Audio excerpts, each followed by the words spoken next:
Women's Wellness Authority is your go-to podcast for discovering the hidden gems of holistic health and well-being. In each episode, we dive deep into the many layers of wellness, from mental and physical health to spiritual growth. Through insightful interviews with experts, healers, and thought leaders, we uncover alternative approaches, healing practices, and fresh perspectives that empower you to transform your life. Whether you're seeking innovative ways to heal your body, your mind, or nourish your soul, this podcast offers practical tools and wisdom to help you thrive in all areas of your life. Let's rewrite the rules of wellness together. Step into your power, reclaim your health, and discover what it means to truly thrive from the inside out. Hi, everyone, and welcome back to Women's Wellness Authority. I'm your host, Diana Roskowski, and today's episode is all about stepping into the life you're meant to live. We're diving deep into manifestation, what it really means, how to align with your vision, and the mindset shifts that can take you from fear to faith. So joining me is the incredible Katie Kerschner, life coach, yoga and wellness instructor, heart-centered educator, and my favorite part of her bio, a woman devoted to helping others live intentionally and unapologetically. So whether you're just beginning your manifestation journey or looking to expand what's already unfolding, this conversation will leave you feeling inspired, hopeful, and empowered to create the life you truly desire, if you're open to receiving it.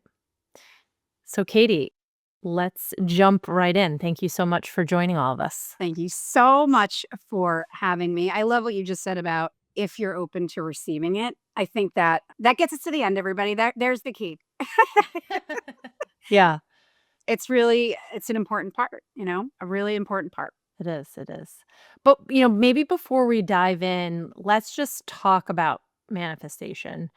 I think it would be really helpful for the listeners to take a step back and define in your own words what we mean when we say manifestation. Yeah, I think that's important too. It's kind of like overusing gratitude, and then people are like, what is this thing? And it seems really big and sort of unknown.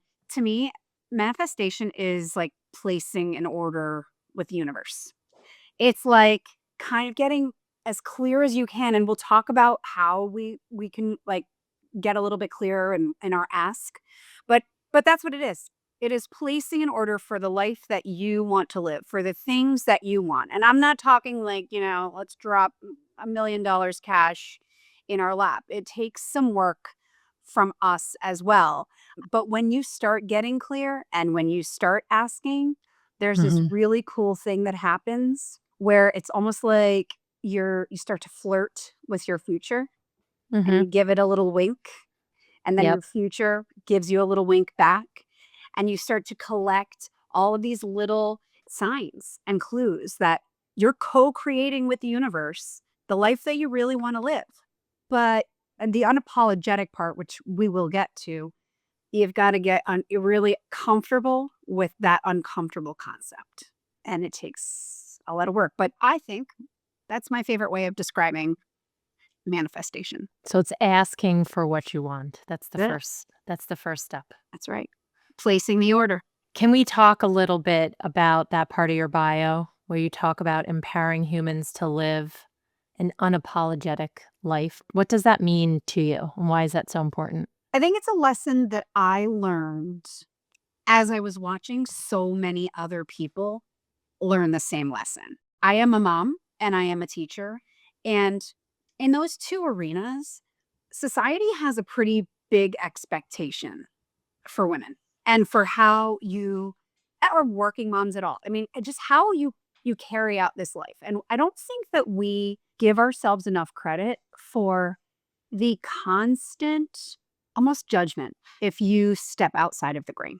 And I had to get really comfortable with the concept that I did not want to go with the grain anymore. It was not fulfilling me. And it becoming a mom really helped to point that out to me, because all of a sudden I experienced having alternate ways to make money, alternate ways to feed my children, alternate ways to use medicine, all of these options that were kind of like, what? You're doing the thing that we don't want to do. We don't want to talk about that uncomfortable thing. You're not following the rules. We don't like when people don't follow the rules. And I Mhm. had to get really comfortable with being on my own and writing my own rule book. I'll tell you what, I didn't even have to get comfortable with it. I had to get uncomfortable with it. I had to sit in the reality of people might not like this. They might let me know. My circles might shift. What I thought would be my forever will shift and did. And if I hadn't taken the chances to let those things work for me, I would have been stuck forever. And I think because I know you, you were really clear once you became a mother what it is that you did want, right? I think that's really, really important, and we'll talk about that a little bit more, but when you're manifesting, you should be clear about it and unapologetic about what you want, right? I think when I manifested the life I'm living today, I was really scared to ask for what I wanted because I thought it was ridiculous and impossible and didn't exist. And So sometimes, in your case and mine, coaching you through that after being coached through my own experiences, I think that that was, you've got to have somebody in your corner that is willing to look at things the way that you're looking at things. And yep. sometimes when we're relying on a spouse or a family member or a trusted best friend from 40 years ago, it's not an energetic match. And if it's not, there's so much fear-based thinking that goes on anyway. And so you've got to have somebody in your corner that's like, wait a minute. Honestly, I feel like with our experience, I could see your finish line. You Mhm. had it fully painted. You needed to go through the steps, but I was already like, yes, I fully believe that this is what's going to happen for you. I'm watching it happen. I'm here to remind you of the things that have happened already. But I think that's very important for me. And I hope it was really important for you, but Yes, I'm of course. pretty sure I know it was. Yeah, and we'll talk a little bit about that circle and how important that is. But maybe because we're jumping a little bit ahead, Yeah. let's just share your story. I always love when I talk with my guests and just people in general to hear what their path in life has been and what has brought them to where they are today, why they're doing the job that they're doing or pursuing something that they're really passionate about. So can you share with the listeners your life path and what brought you to be a coach and what brought you to be an educator? Okay. So, fresh out of college, like many, I was not sure of what I wanted to do. And I started substitute teaching. My father was very much like, look, we own a construction business. We are not hiring. You're going to go out and work with kids. This is what you're built to do. And I started subbing. I fell in love with teaching and I became a classroom teacher at the only school I've ever wanted to teach at, which is the school that I went to. It was called Columbus Magnet School. It's now called Concord. We also call it CMS. If I refer to any of these things along the way, just know it's the same school, different name, and it's where I went to school. And, you It's know, where you went to school as a young kid. it's where I went to school. My fifth Okay. grade teacher became the principal and hired me to teach fifth grade in Okay. her classroom. But Okay. thinking about this now, I don't think I've really said this much, but the school was founded by a man, Art Pushino, who, strangely enough, a video of him and I singing just came up yesterday. He has passed away, but he was a go against the grain guy. He, He lived his this life unapologetically. Oh my goodness. And man, did you have to have a backbone to start the school that he started and to do things the way that he did? Because he was always downtown fighting for money, fighting for all of these wild ideas that he had. And it absolutely shaped who I am. So when I became a teacher, the only place I wanted to teach was Columbus. I started teaching at Columbus. It was a dream come true. We were still very much in the foundation of like arts integration, really teaching children social justice, like the kind of job that like makes you feel like you're making a pretty big difference. You can see that the kids that you're working with are going to change the world. And that's what Yeah. I was told when I was there. So Mhm. it was very Full circle. very full circle and has continued. Girl, I have been through so many circles of this life with this school. We'll get there. Yeah. But then I became a mom. And to be honest, I wasn't sure I wanted to be a mom. I got married to not my high school sweetheart, but a friend of mine from high school, and started dating at 20, and everyone started getting engaged. Everybody's starting to buy houses. Everybody's starting to have babies, and I'm like, well, I better keep up. That right there, that's not a place to make decisions. My children, the best thing that's ever happened to me. That marriage was not for me forever. Mhm. And I started to see that when I started to have children. And really, the most important thing to me became like, once I became a mom, it became my everything. And this is where you and I met through a wellness business that I had started as little side hustle as I was kind of the primary earner in my family. And it was absolutely devastating for me to leave my son every day. Like, it was the most painful experience I've ever gone through. I probably won't ever get over it. And I'm glad because it made me make some really big changes in my life. And by the time my daughter was born, 3 years later, I decided to step away from the classroom. Let me tell you, you do not land a job at Columbus Magnet School and leave it at, like, I should actually know this number, like 36 or 7. I was like, I'm out. I'm retiring. I'm running my wellness business full time. I'm fully immersed in this wellness lifestyle. I'm raising my kids the way I want to, and the gift of time was literally it's all I needed. It's everything I needed. Everything I needed. However, yeah, there was some need for some additional, like, means of income, and there was a Mhm. hollering of my heart, which I use that phrase a lot, to, like, give back and help people because a part of that part of my life kind of felt like it was fleeting because I wasn't in the classroom working with children anymore. I got a life coach. I started several small businesses. I started life coaching, and I realized the importance of that process. Through that process, I realized that I did not want to be in my marriage anymore. Through that process, I realized I missed teaching so much that I actually really wanted to go back. Through that process, I did go back and started teaching with somebody I had been in love with since I was 16, but never had the guts to say it out loud. And he's now my partner of a year and a half. Through that process, I had the courage to take my son out of the school that I worked very hard to get him into and move him to my school and became his teacher.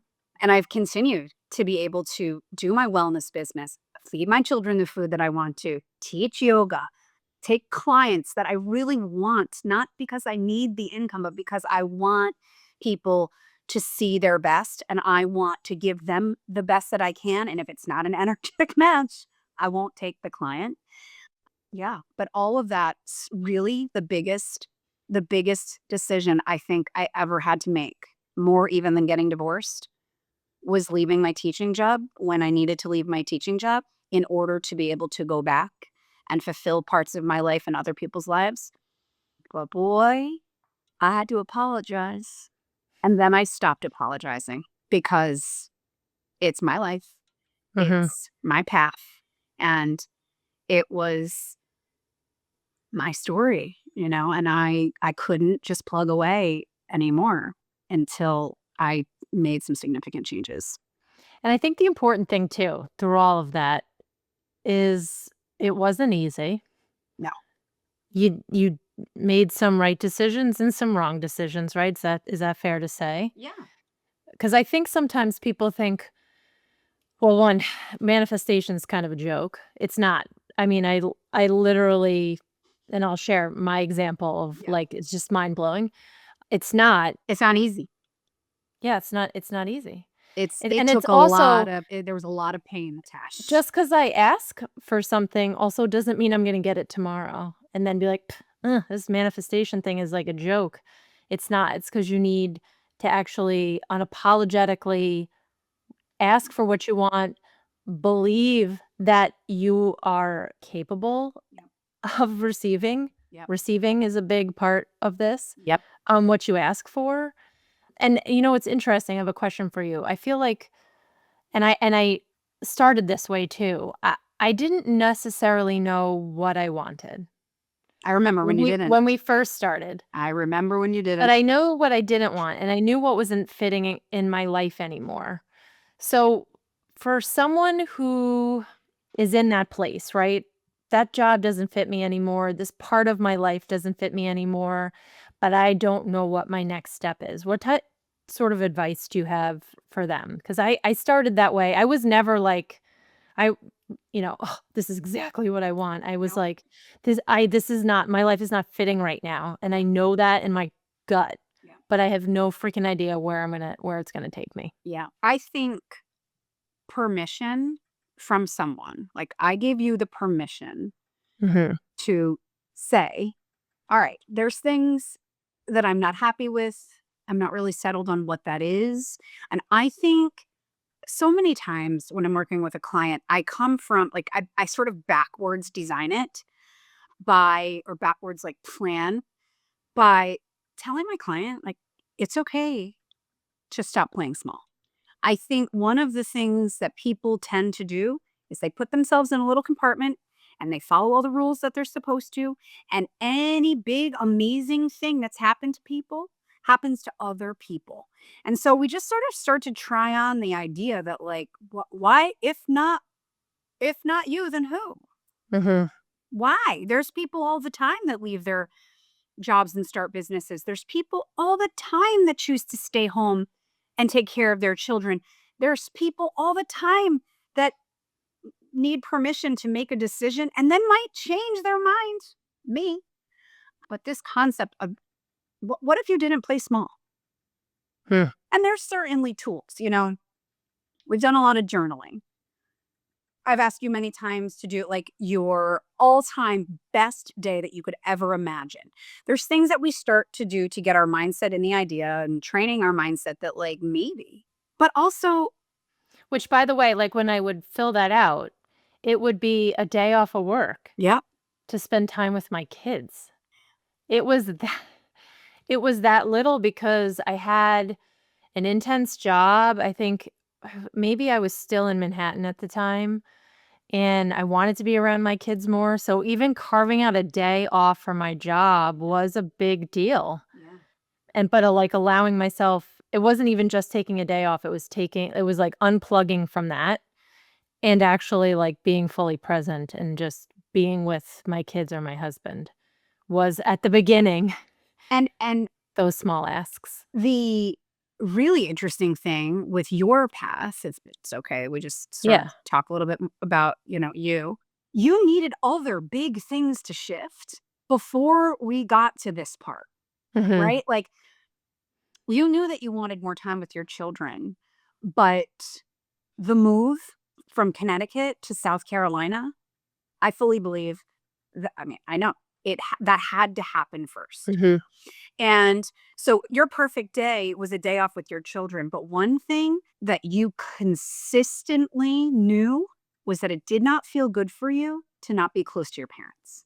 Yeah. And so when you start aligning with what you do really want and you start getting really brave and courageous in like, I'm going to have to sell my house and buy another house and it's a risk and I got to move my kids and the school systems and the whole thing. Right. Yeah. And I was Yep. like, yeah, you're going to have to deal with the house for sure. But your energy, whenever you would talk about your grandmother and Yeah, going down and my being able to have grandfather. lunch with your Yeah. grandmother, then those things start to happen, right? You Yep. had lunch either I'm not going to give away the big thing that just happened. You can do that. But Yeah. you had lunch with your grandmother either right before that happened or right after that happened. And I Mhm. remember when that was your only dream was like Mm-mm. just the freedom, not your only dream, but the freedom of picking up your girls and going to see your mom and your dad and having your grandmother right there. And then bam, the more Yeah. you say yes, you let your yeses be hell yeses. Mhm. You weren't you weren't itching to leave your job. It was not. No, so maybe let me Go sort of there. share my little journey, and I would say it started years ago, and I lived in Stamford, Connecticut, and I just was feeling I think it was really my grandfather's passing that was an impetus for me, my mind to start shifting for my kids and my family. I wrote my grandfather's eulogy and asked all of my cousins and my brother and my sister to write how he impacted their lives. And then I took all their stories and I made it into one. Yep. This was before ChatGPT, so I actually really, really wrote it out. Um, and I remember walking away from that saying, "God damn it, like, I am not giving my kids the same opportunity to have memories with their grandparents the way I did." I get choked up thinking about it, you know? And that really made the gears start turning for me. Like, I wasn't happy with the school system where I was. I was hearing things that I didn't agree with from a value standpoint. There was a lot of stuff happening post-COVID. I also just didn't sit with me correctly, and I was feeling like we needed a reset, my family. But, like, moving my 2 kids who were young at the time, I think my youngest would have been 3 and my other daughter was, like, 5 or something. But, like, the thought of leaving my job and my husband moving down too was just really, really big. I hadn't lived near my parents in over 20 years. That's a big shift too, like, would that work out okay? But, like, the time I could have with my grandmother that maybe my kids could have a relationship with their great-grandmother, my kids could have a relationship with my parents, it was huge, and then my mother-in-law followed us as well, so they have the opportunity now to have both sides together at holidays, and it's not the holiday stuff to me that's the big deal, it's the going to have lunch with my grandmother, just going over to say hello, give her a quick kiss. It's, my dad stopping by and dropping something off for the kids or just taking them to go get ice cream. It's like those little moments or just being at their games. That is really, really huge, and prior to me moving, I went to a retreat out in California. I kinda had to qualify for it, and I got accepted into it, and it was through that wellness company that we work with, and I went out there, and we had to sit and we had a journal because the place that we stayed at is called Dreamcatcher Ranch, and the woman that owns that home manifested the crap out of that house, like, she wanted that life for her kids and that property, and so part of us being there was, "You guys need to dream big too. What is it that you want?" And I share this story because I think it's so important, because the date is August 5th, 2022, so this is years ago, and I wrote, "In the next 5 years, I will have my own women's center where I can help moms. That is what I'm building today. I talk about having a comfortable life where I'm present for my girls, which I am 100% there now, more so than ever. I live on the water. I live down the street from a lake. I'm close with my family. I have a successful podcast, which I am building. It's just really, really amazing, the things that I wrote down. And I remember really struggling with writing those things down.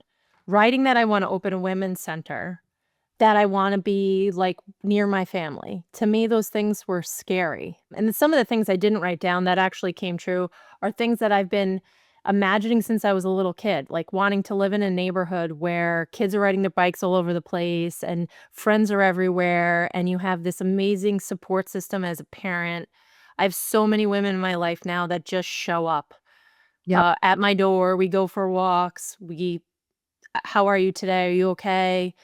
And, like, something that I didn't actually think was possible. When I lived in Connecticut, I was in the woods, which was beautiful, but I didn't think a neighborhood like this existed. I thought it was like Leave It to Beaver, like that was, like, imaginary and on TV, and it didn't exist, and all of these things happened to me for me, I should say, because over time I asked, and I said I was, like, ready and open to receive it, and then the biggest thing really for me was in February when I got laid off, and I'd already been saying to myself, "I think I'm ready for the next step," and I had reached back out to you to start working together, because Katie's, been a coach that's I've worked with for years, and I said, "I think I'm ready to start dreaming again and dreaming about the center because I got laid off," and I remember calling you that day, and we talked, and you said, "This is happening for you, not to you. And I thought that was so incredibly beautiful and such a different perspective because obviously I was in shock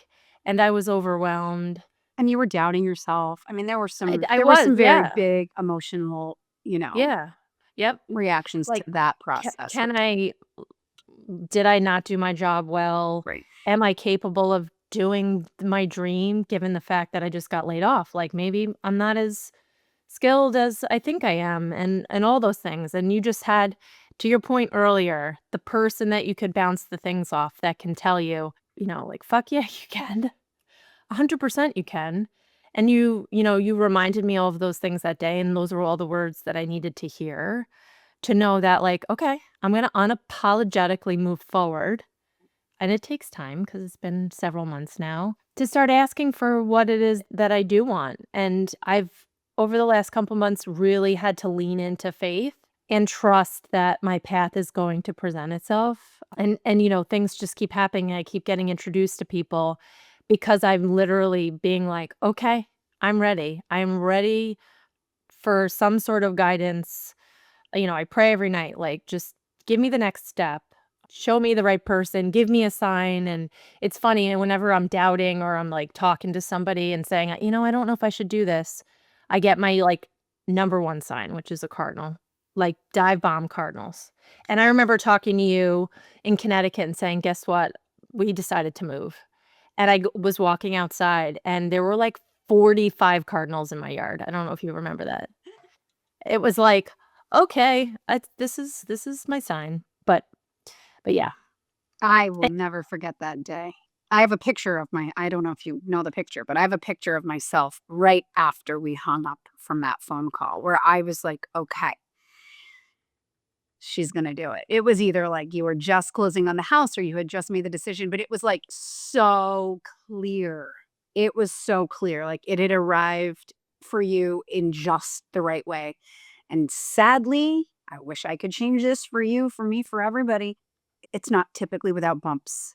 Yeah, oh god, no. It's gritty. It's gritty, but, staying stuck is just I'd rather have some bruised knees and, dirty hands than staying stuck. Yep. And I think that's the unapologetic part is sometimes we're told that some decisions are safer. Staying in a marriage, staying at a job, staying in a state, in a house, in a situation you don't you're not super jazzed up by, but it's safe. That's for some people, not for me, not for you. Yeah.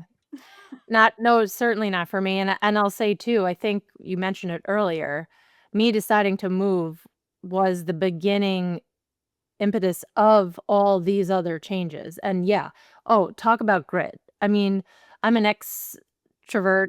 I need to engage with people. I love people. And I moved to a place in the dead of winter, and well, dead of winter here is like a late winter coat, but like, nobody's going out and socializing really. And my husband still stayed up north, and he was there for almost like 3 months coming back and forth and having to get settled and move everything and really do that by myself, though my parents were here, There was a was stomach bug, one of the kids was oh, I throwing had the up in the flu. car. Yes, on the way I had the flu, like, anything that could happen happened, Yep. and I really don't think I came out of all of that. It took 3 years to get through that grit, to get to a point, and I remember keep telling myself, "Diana, like, don't let go of that goal," but knowing in my, like, gut, you cannot handle anything right now, like, you need to get your kids settled, you need to build your life, and it really wasn't till the fall where I was like, "Okay, I think I'm ready," and then the universe was like, "Heh heh, yeah, you are. Yeah. Guess what? We're gonna get that safety of your job out." Yep. That big hurdle, that was because I worked a lot. You have no more hurdles and no more excuses, so And there was a lot that happened with that job that if we think about it now, yeah, there was a lot of movement towards you being yes, done. There were parts of your life, your work life, where all you wanted to do was help. yeah, There are specific women that and it was like, well, duh, this is what you're supposed to do. This is just not where you're going to be able to do it. Yeah. That And was my finally, the universe was like, we're done here. We're out. yeah. Like, Time to help more people some in a different much different way. And that's the part of my job that I loved is I managed a team of women who were amazing and inspiring, and that's probably what brought me joy every day, but that time has passed, and they now remain people who are in my circle that are rooting for me, which is beautiful and yeah. wonderful. So, Yeah. all right. So we talked a lot about journaling and how do you even start to manifest? So if I have some desires and things that I know that I want, where does one begin? Okay. So before you even put pen to paper, or at least in my experience, and I think in yours too, it's so crucial to take a look at your circle and see really who you're spending the most time with. Are they influencing you in a good way? Are they helping you stay stuck? I think that was one of the biggest, that was one of the first big lessons for me was even before my marriage was over. I had started my wellness business and people that I would have taken their children if anything happened to them. I mean, I can't think of anything more drastic than that. Like people that I was like, you are my chosen family. Immediately, when you start to up level your life, people that are uncomfortable by that, bye. Bye. Yeah, and sometimes you don't have to forcefully Why? The balloons. yes, I don't know if for Celebrate. for those who are listening, balloons keep just appearing randomly as we talk. It's like It's right just at the right time. It a must be a celebration of keyword. manifestation. But It's hilarious. I mean, I was sitting at tables where if I got up and walked away, I was the topic of conversation. And it wasn't just me. That was In a bad way or a good way? in a bad way. I think there Yeah, was a in a not culture. yeah. Yeah, there was a culture and like, I live in the town that I grew up in and everybody knows each other's business. And, that kind of thing is painful to be the person, being talked about, but it's so important to go, why is that the culture of the people I go out and have dinner with? Like, Mhm. that's what we're doing. Yeah. And it's like anything, when that energy moves, right? When that you get stagnant, stuck shit moves, you've got something to fill it with, right? And you get to choose. So, Yeah. as soon as I started really paying attention to, like, I don't need to have 5 million friends, and that doesn't need to be the most important thing, like, we're all teachers, we're all like, nobody I felt like in that certain circle, it was not safe to talk about dreaming, Mhm. and that concept is toxic, and when I moved that toxicity, I was able to Move forward. move forward. I remember the first time somebody said to me, I want you to journal your perfect day. And then I want you to journal, and I've done this with you. Mhm. And then I want you to journal what would happen if the things that are not making you happy right now, if none of it changed, what would it look like for you in the next 10 years? And that right there, I Mm. was like, I'm going to need to do some real soul searching, but I'm pretty sure my marriage is over. And, you've gotta have the courage to kinda get clear and sit, and it can be hard for people who are, like, going, like you and I. Journaling has not always been No. easiest piece. Sometimes, for my partner, I just simply every day, we say to each other, "What are the 3 best things that happened to you today?" It does not have to be this whole Dear Diary, every single night kind of a thing. Like, yeah, who is that? What's Yeah. that comedian that does the letters? Jimmy Fallon when he's, Yeah. like, writing, and there's the it's not like that. Yeah, No, it it could does just be quick. it can be quick. It could be on your phone. It could be, you could even just start it like affirmations out loud. Mhm. Um, Affirmations were huge, yes. so it affirmations would just be a statement, a really positive statement about yourself or what you want to see yourself as, and, like, just saying that to yourself in the mirror. I've done so many exercises like that that have been powerful. You had me do a lot of gratitude lists, Yep. just simply writing like 5 things you're grateful for every single day. You might hear that and say, "Yeah, okay, so easy." It's actually not, because I feel like society makes us focus on the negative and not so much on the positive, right? And so it's like you have to train your mind to think of those things that you're grateful for, and when you start being grateful for the small things that happen day to day versus the big things, then that's when I feel like your mindset shifts. You start to believe it. Yeah. I Yeah. make my students gratitude journal every single morning when they come into my classroom. 10 things. And I challenge them not to repeat. As Of course you do that. that could be tricky. Not repeating can be tricky. But it's also like if you think about most like nutrition plans, right? Any of these big like, new things that are out there. You're no longer just, drinking half your body weight in water and macro counting or whatever. Almost all of them include some sort of positive affirmation or Mhm. you're reading. That's Like true. you have to fuel your brain in the direction that you want to go. And so I am not a wake up and read the news person. I am somebody who gets I have I forget what it's called. I think it's called it's called the Good News Network. And I get a newsletter or like article every day on 3 pieces of good news globally. Positive Because things. listen, I could focus on all of the things that haven't gone so great that could be really, really like looming, intrusive, dark things, Mhm. thoughts. But I can't go out. My why is to make people really believe the good in them. Like for people to really know that there's so much goodness to them and that they can change the world. When people believe that, they will go out and change the world. I can't teach people that, Mhm. whether I'm coaching them or I'm teaching them in a classroom, if I am looking at what Trump has done yesterday. Yeah. You just can't. It's not that I'm not ever going to look, but I have to fuel my brain in the morning. And there are lots of tricks and things that we do through coaching. What is your morning routine? Sometimes I don't remember which journal it is because I've used so many different types of journals for like the 12-week year and all these other things, a gratitude journal from Danelle, all these things. But one of them was like, just wash your face. Yeah, 'cause you're taking care of yourself. Like, how often are you so pooped out at the end of the day that you're crashing in bed without any real intention towards taking care of yourself before you go to bed?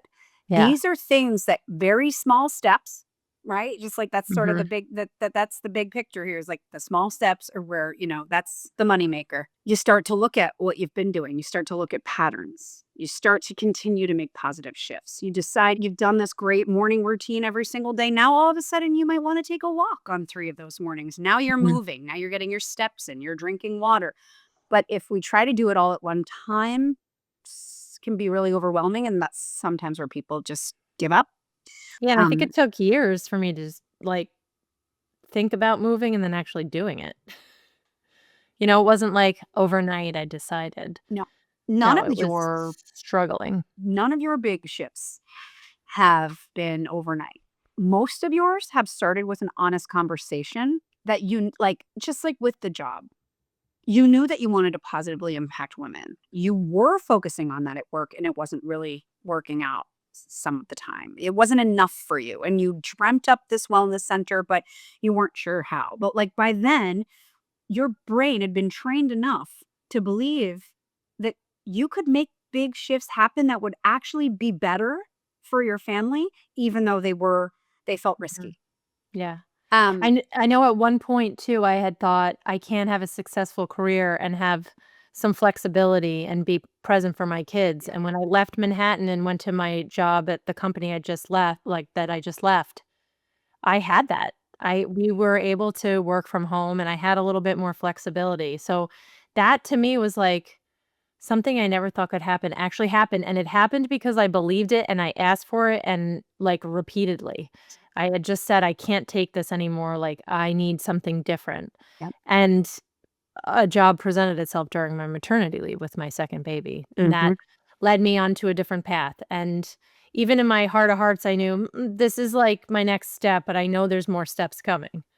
And I was with that company, for 5 years, but all those things needed to happen in order for me to be where I am today. And I remember when I called you the day that I got let go, and you had said, talk about journaling, "Take out your journal, Diana," which I was like, "Eh." And you just said, "Write down what would happen if you didn't pursue your dreams." And in my head, I'm like, "I can't do this, I'm gonna fail. I can't do this. What are they gonna think I'm doing?" Like, I can't leave the finance industry. That's who my identity is, that's who I am, and I just, like, unapologetically wrote out what would happen if I did those things. And guess what? Big whoop. Like, that was my conclusion after I wrote it, and I didn't look at it for, like, a week or 2, and I came back and I was like, "This isn't a big deal." Like, why was I so worried about trying and failing? It is not as scary as I had thought, so Yeah. I actually wanted to congratulate you that day, but it was a little insensitive. But I could have written this because from an outsider's perspective, but somebody who has been there for a lot of these steps, of course of course, the universe would have it go this way because you were really, really clear. It's just sometimes the steps from here to there are like, what? I'm not exactly sure how that's going to go. And you know what? When you start to look at that as a beautiful thing and Mhm. like trust that it's not going to be as awful as our brains tend to do this, right? It's like flight or fight. And like Yep. we tend to go into like, oh my God, how am I going to keep myself alive? What am I going to do? And sometimes it's okay to take a breath and trust that you might not even know how might not have even envisioned the steps going the way that they do. And that's so amazing. I'm getting a little note from my daughter who's behind me Okay. right now. Hi, Sayla. Yes. Yes. So yeah, busy mom life. And also like I just realized talking about this about your life. My big concern when Drew was 3 months old and I had to put him in childcare and I literally felt my heart like I've never felt anything like that because my mind was like, well, you're never going to have all this time back with your son. You know, people Mhm. are like, take pictures. It goes by so fast. I'm like, no, why do people, why? Pause and enjoy where you are. Pause and enjoy every step. Do I miss when my kids were 2? Not really, because they're so fun now. And I Yeah. said that at every single stage. I digress. Do you think at that time I would ever have envisioned that I could actually leave teaching, have such a beautiful ending there, Mhm. that 4 years later I was able to step right back Mhm. to the place that When it I was time, right? When it was the right time. and that my person would be on the other side. I'm sorry. I just find that to be the nicest love story of all time. And what did I get back with Drew? Drew ended up being my 6th grade student. I Yeah. got more time You with got him mhm. than I would ever have had. Yeah. So, but I was so consumed with what I thought I had to do. And I attached to that was I was the breadwinner as a public schools teacher. So you can imagine Good. there was some financial stress there. I was the person who held the insurance. So I had to follow the rules, and it literally almost killed me. Mhm. And when I let go of the reins and I started to believe that there are things that we can do to make day to day more joyful and that all of that is like a snowball effect and this is where I would end up, I just it is to me it is the most powerful experience in the world. That just it reminds me because I would see so many people on social media, these women who left corporate and became, let's just say, like, more crunchy, more natural, and they're more present with their kids, and, like, their health was taking a toll, and I'd look at those people and I'd think, "Oh, that would never be me." And that is me now because I also think not only was it not, like, maybe aligning fully with me, my health was taking a toll, but I didn't realize until I really was out of it, and I've had the last couple months to really dig into what the hell was going on with me, And I was basically like, my test results said I was basically living in a fight or flight state 24 hours a day. Yeah.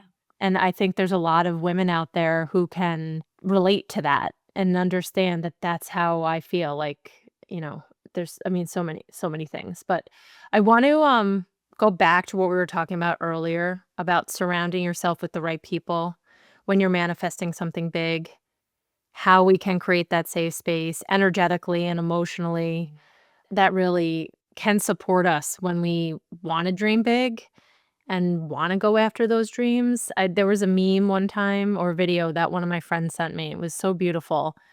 And it was a mother sharing with their children a lighted candle. And they said, you always want to be around people who are going to protect that flame. You don't want to be around the people who are going to blow it out. Yeah. And I think there's things behind that, right? If you sit and are surrounded by someone who's always like, like, you can't do that. You're not going to achieve that. You're going to believe that and you're going to stay at this like low frequency. If I surround myself with Katie's, I'm going to be a superstar because you're going to tell me, yeah, you can do that. What else can you do? And you'll attract more Katies. And then you will attract more Katies. And I have, by the way, Yeah. because when I lost my job, the support that surrounded me was just, next level. Yeah. I don't think I would have had that same level of support if I had stayed in Connecticut. And I have amazing friends and, had a great community of people. It's just different. So when I think back to the decisions I made, and you had said you've been working on this for years, right? To get to the place where you can really start working on this wellness business. I wouldn't be able to be there if I wasn't close to my parents who are supporting me. My father's helping me so much.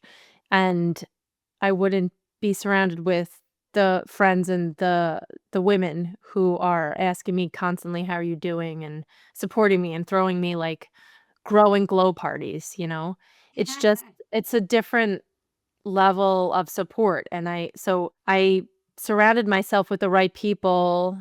I was just open to making those friends and I feel like the right people came to me Yep. for that support. I think it's tough when you're in a marriage or you're with people who you've been friends with forever to make those decisions. And I also find sometimes as you start rising, you don't have to make those decisions. Those decisions get made for you because those people kind of disappear. Yeah. Or they won't come around as much or call you as much. Yeah. Can you just talk about that a little bit? Because I think it's I a hard concept to grasp. I think one of the hardest but most critical pieces of that is finding some peace with yourself and some stillness with yourself. For example, with you, like I do recall you very clearly speaking into existence that you wanted a community of women around you, like almost to a T of what you said about people popping by. And I Mhm. think then for you, the way that you would say it is really, going completely left with this, but like I remember very specifically, you just wanted your sister and your mom and your nieces and nephews to be able to go to your kids' games. Yeah. Yep. And you'd mention like neighborhood walks and parties and Yep. things like that, right? But like you had to take the risk. Actually, I'm not all the way out to the left. I know where I was going. You had to take the risk of sitting in like on your own. Like you didn't have that when you moved down there. You had to No. take I had to be every like, little "Hi." step. Yeah. Yep. I had to be that weird girl at the pool that was like, "Hi, my name's Diana. What's your Yeah. name?" um, Really made me uncomfortable, by the way. for me, I mean, divorce just before COVID.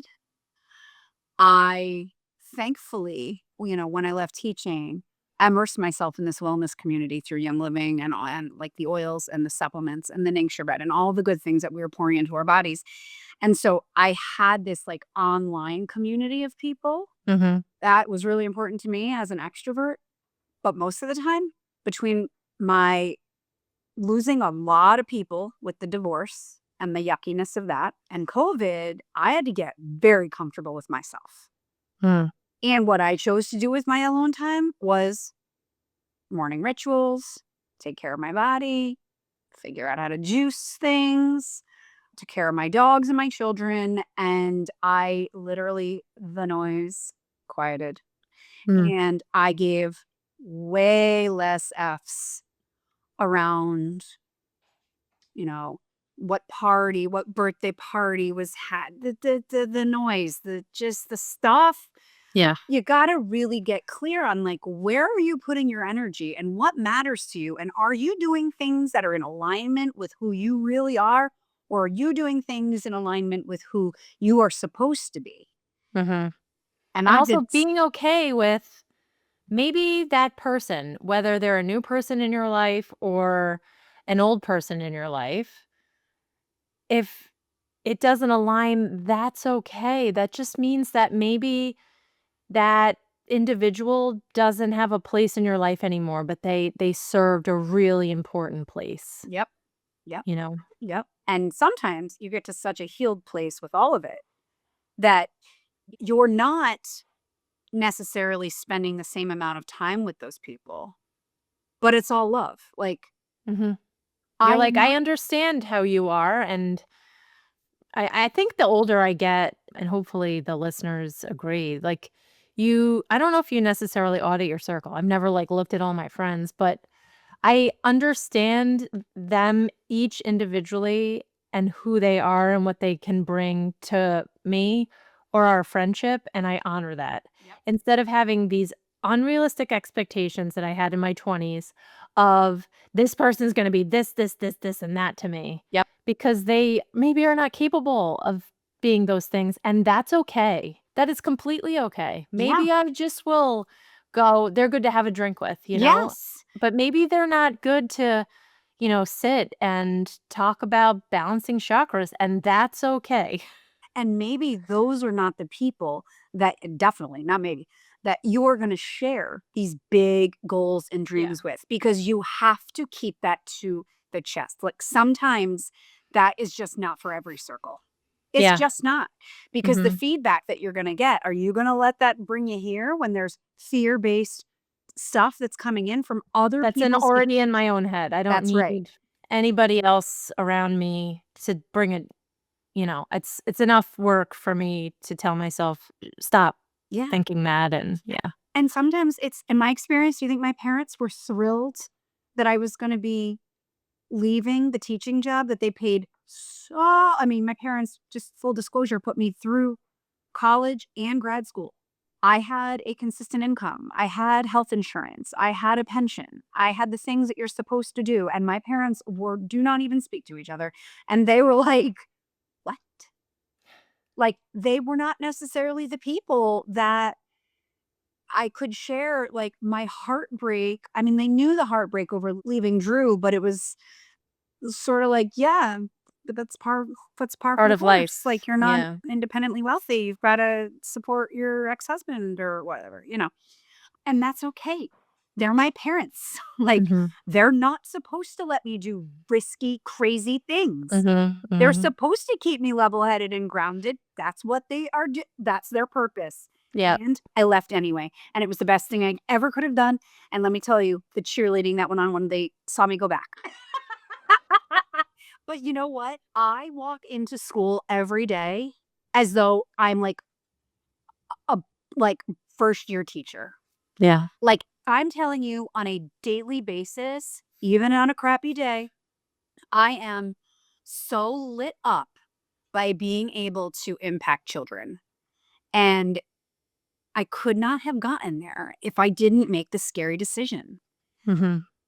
And And had you stayed in that when you felt all those things through maybe you would still be married, oh god, you just never know, yeah, and yeah. but all those decisions you had to make had to bring you back, maybe to be as lit up as you Oh, are, right? without a doubt. I mean, my decision, I was so done with school that I didn't even enroll Drew into that school, which is where he is now, thank God. But I mean, I was Yeah. very clear that it was not for me anymore. And one of the coolest things was, full circle moment, when I left teaching, my very dear friend had just gotten hired, and we were going through budget cuts, as we do every stinking year, and she was going to be placed at a different school. And I went down to tell my principal immediately, save her job, I will resign. And when I opened the door, Marilyn Liberator, who hired me, happened to be sitting with him at his desk. And I had to tell them both. And it was a lot of crying. I mean, this woman helped raise me. She was one of my Mhm. teachers. She was my mentor. Like, it was so crazy. And the reason I got back into teaching is because that same colleague had her third baby. And in my classroom, they needed a long-term sub. And I was like, guys, really? Just ask the question. Do you want me to come back and help you? Nobody knows how to do this better than I would. And then they kept me forever. Yeah, because it was, like, meant to be, but you've always said to me too, just never say never, like, Yep. never say you're not gonna go back to finance, Yeah. because you just don't know, but right now your path is this, and I think that that's also really good advice because you never know where life's gonna lead you, but Mm. do you have any last words for the listeners? You know, Any words of advice? I've been like thinking about this all day today. And I wish I had some like deeply profound thing to say, but I think it's just so important that in the places of fear and doubt, you've got to believe that everything is working out for you. Mhm. And it might not make sense, and the steps might not make sense, but if you really truly believe everything is always working out for me, things will shift. And that belief in yourself is like the most important thing. If you believe it'll happen, it'll happen. Yep. So If you believe it's happening for you, not to you, it's that's right. gonna happen for you. You've got to believe to receive, like Christmas. Thank you so much for joining us today. I hope this conversation lit a spark within you and reminded you that the life you're dreaming of isn't just possible, it's already waiting for you. We're here to tell you to dream big, ask boldly, and trust that the universe is working in your favor, even when that path isn't clear or might feel a little bumpy. So follow your intuition and take that next small step. Every bit of progress matters. Stay open, stay intentional, and above all, be unapologetically you. Love. If today's episode resonated with you, please share it with a friend who needs to hear this message. Make sure to subscribe to Women's Wellness Authority, leave a quick review, and connect with me on Instagram, Facebook, TikTok, or YouTube. I'd love to hear what you plan on manifesting next. So till next time, everyone, thank you so much. Thank you so much. Thank you for tuning in to this episode of Women's Wellness Authority. If today's conversation inspired you, shifted your perspective, or sparked something within you, I'd be so grateful if you'd subscribe, leave a review, or share this episode with someone who might need it the most. Have a story of your own or something you'd like to share? I'd love to hear from you. You can connect with me on YouTube, Instagram, and Facebook at Women's Wellness Authority. Please note the content shared on this podcast is for informational purposes only and is not a substitute for medical advice, diagnosis, or treatment. Always consult with a qualified healthcare provider regarding your health and wellness decisions. Until next time, stay curious, stay empowered, and most of all, stay well. Thanks, everyone.